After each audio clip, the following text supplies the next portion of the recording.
Hello, and welcome back to Let's Play Drawn Trail of Shadows. I'm MCFPapa, and this is part number 9. In the last part, we did the puzzle and got the stone mouth, so now we're gonna go to the monkeys so we can speak no evil.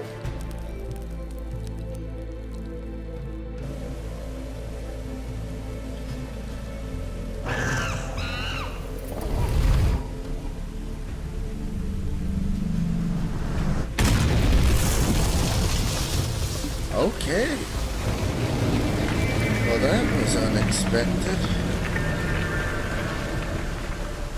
I thought it'd just, let you, open a little gap here in the waterfall to go through. I didn't expect the whole entire statue to blow up. Your meddling may have gotten you this far, but here is where your journey ends. My shadows guard the only entrance into the boys' cave. Leave here while you still have a world to return to.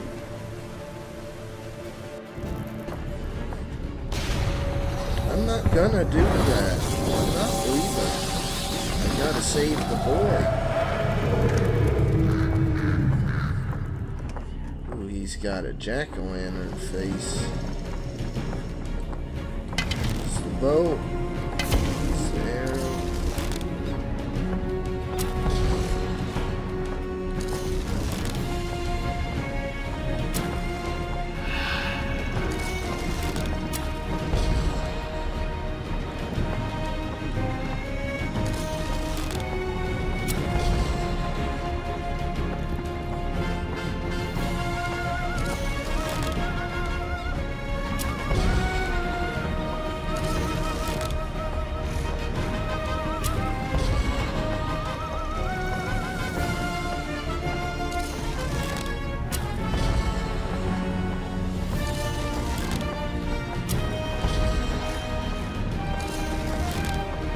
I assume it's just shoot birds enough, and then eventually they'll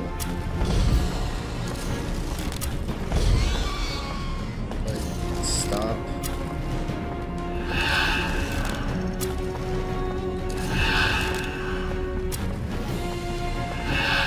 I think I got one of them.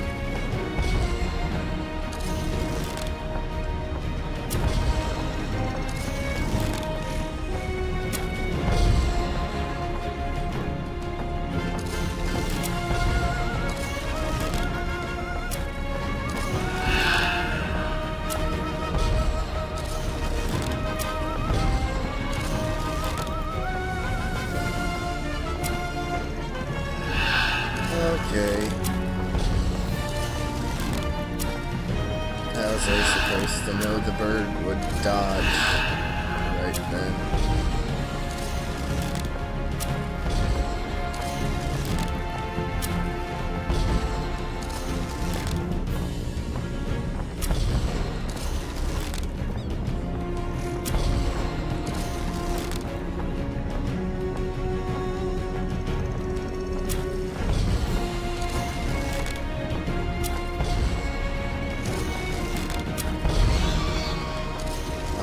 Just one more bird.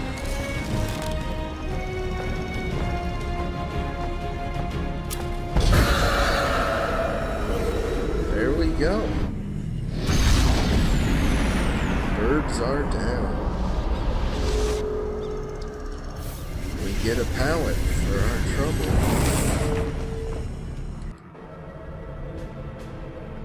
I've seen your face before. Yes, you're the one I saw as I was pulled into the Painted Worlds. You've defeated the evil that threatened this world. He was forcing me to create worlds using paint mixed with shadows.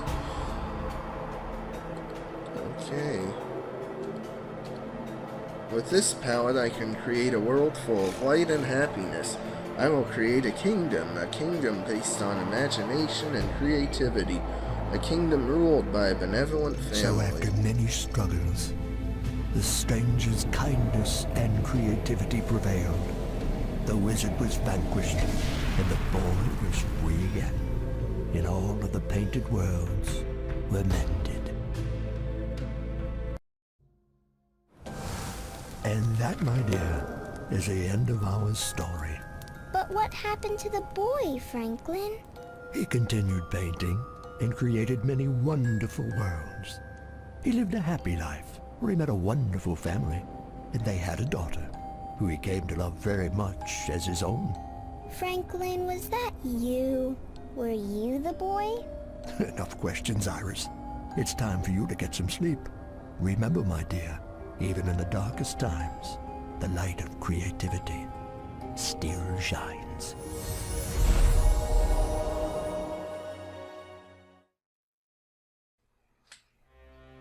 Alright. Well, was that a pig clickable? No. But, you know, this was definitely the best game of the trilogy. Like, all the puzzles in it were very solid. There wasn't anyone that I really disliked or thought was too hard. Like in the first game it was the knight dress up thing, and in the second game it was painting that face. But there wasn't anything like that in here. I also think visually and in terms of music, this is the best. And even though the story, like, kinda continues from the last one, you really don't need to know the other two to play this one. So, if you gotta just play one, I'd recommend The Trail of Shadows.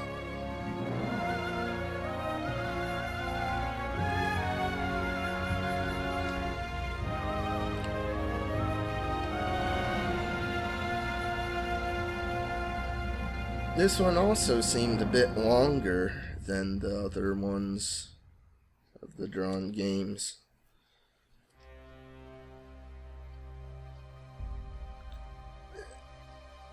Anyway, let's just look through extras since we have some time. World of Drawn now has 3 paintings. They don't match the shadows on the wall, but and there's like pull cords. I guess they might have thought that they were planning to do like a 4th game to fit here, and then more that would need like to scroll to other pages. It's a shame that they didn't make any more, because these were great.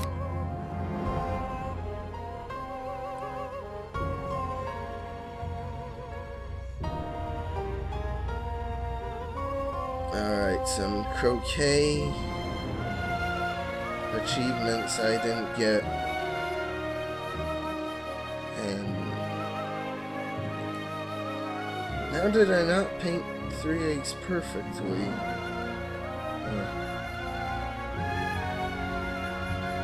Oh no. Filling up the honey jar without wasting a drop? That would be very... Like, I thought that was pretty tough, like even filling it up. I like the little, like, advent calendar type thing they got going on where it gives you a little picture. It's pretty stylish.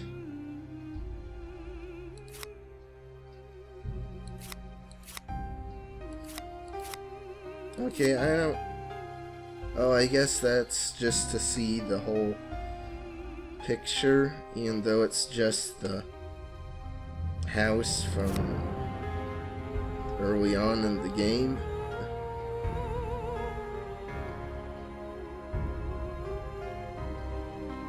It's kind of weird. I thought there would be like another page of achievements.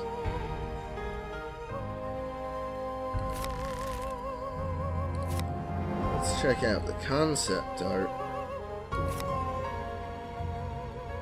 Alright, that's like the house.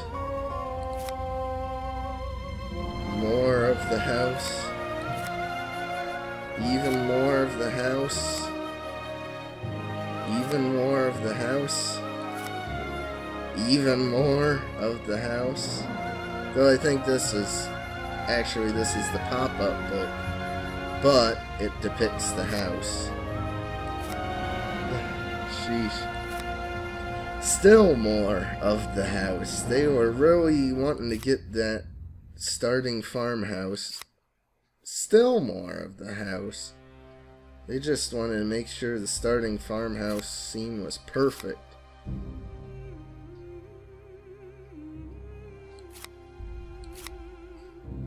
Okay. Oh, but now see here, these are identical to the ones in the achievements page, but they do lead to other things. Another one of the house, of the interior of the house. Oh, now this looks cool.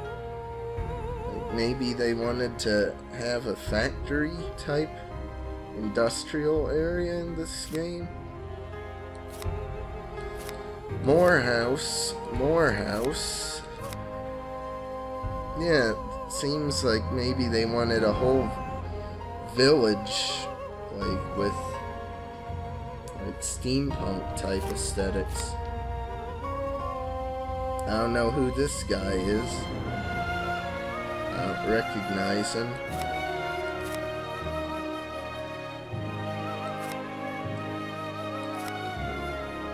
There's the hedge animals. Trees. Yeah, like they made a lot of concept art with this like design, but they didn't use it at all. Maybe it was meant to be like where the windmill area is.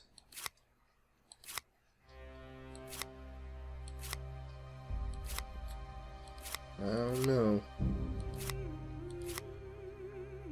Because it looks cool. It looks vaguely like post-apocalyptic. Like Mad Max type area where they're just struggling to survive and rebuild what they can.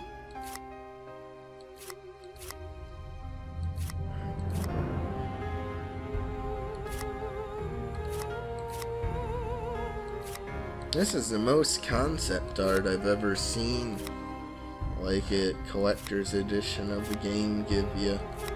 Like, wow. Maybe this was like concepts that they wanted to do in the next game? Maybe? Or maybe like this third game just got a complete rework. Pretty weird.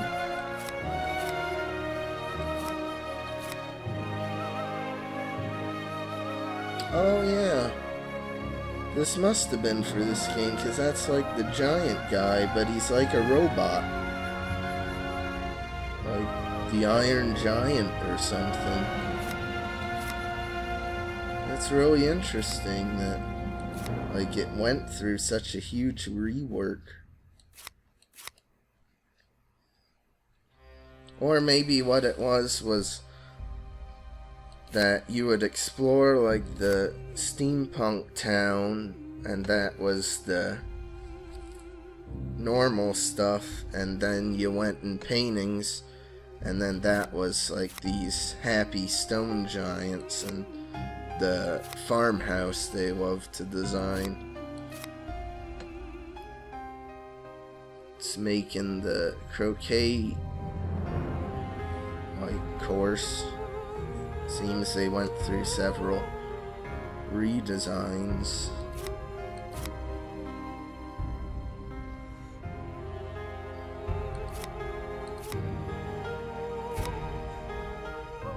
Now that's a really nice scene.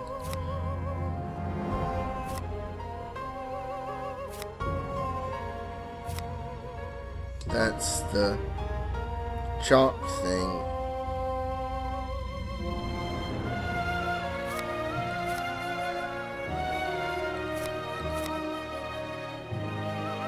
the windmills looked a lot more complex too. Like this has several, and with like some parts falling down, whereas in the final game there are what, 2?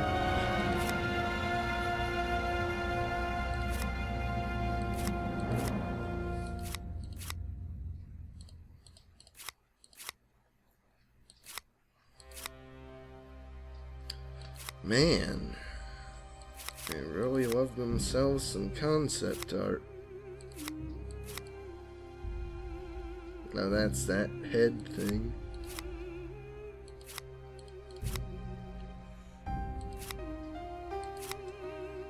It's weird how some of them are in color. I wonder if like this was like a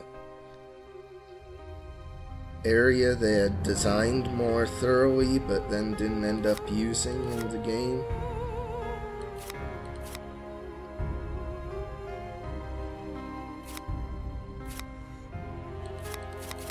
Alright, that's all for concept art, I guess. See what wallpapers they have.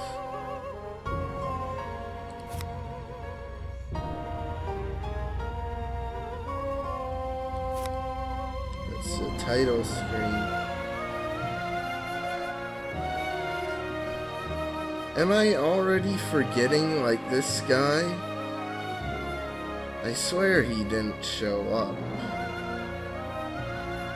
in the game.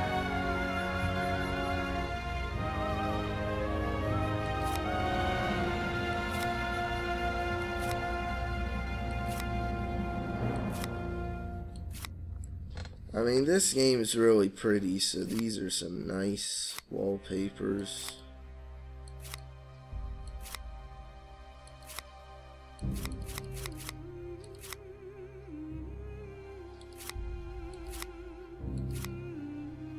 Well, what's the point of that?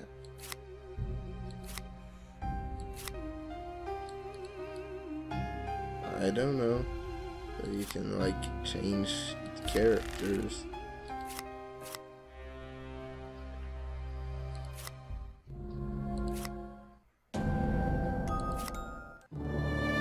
Maybe you can even export the music. That's great. It's like you ought to just listen to it, like, casually, like while you're jogging and stuff. It's great. But that's volume. I thought at first it was speed. Well, that seems to be it. I assume there's a bonus game, so like and subscribe if you want, and I'll see you next time when we do the bonus game. At least now we know what the honey's for.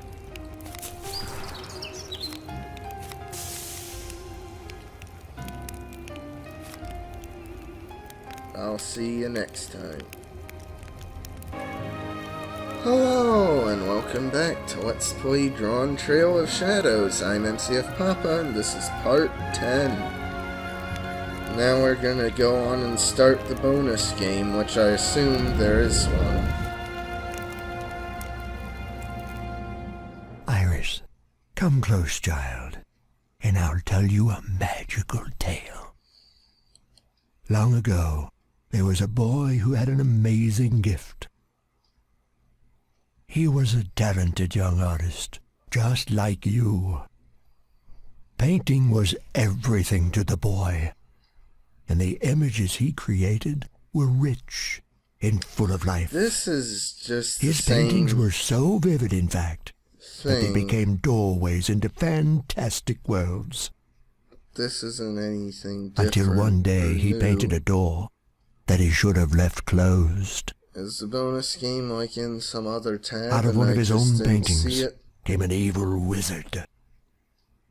The wizard wanted to capture the boy and force him to paint the world in darkness. Yeah, because this isn't anything.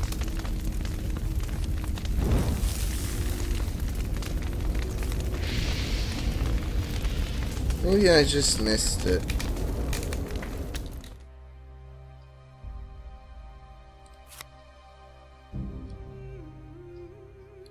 Well, that isn't anything.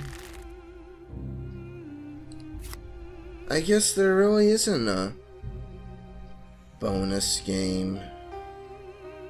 Well, that's really weird and lame.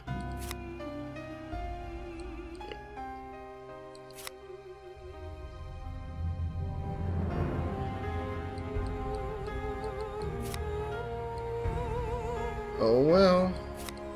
I guess they spent all their time making the interactive title screen and they couldn't make a bonus game.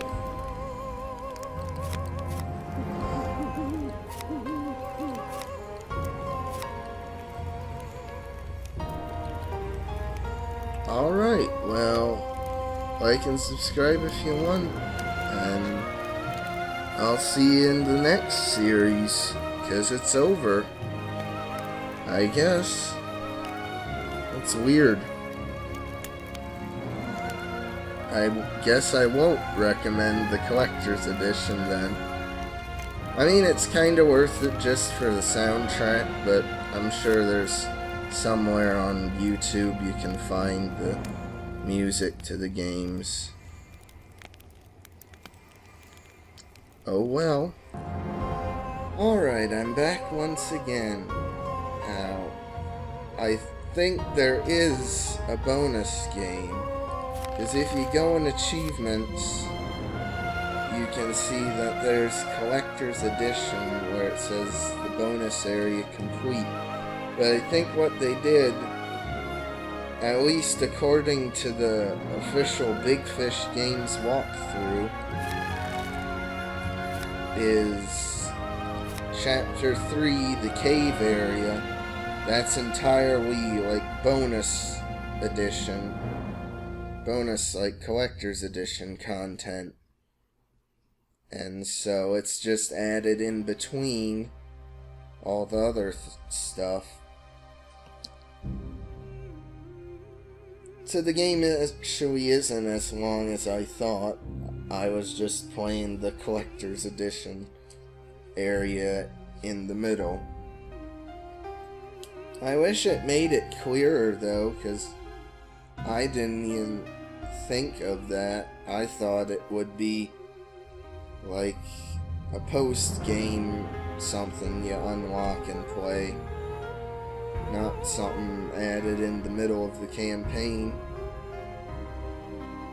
Though it was a good area with quite a lot to do.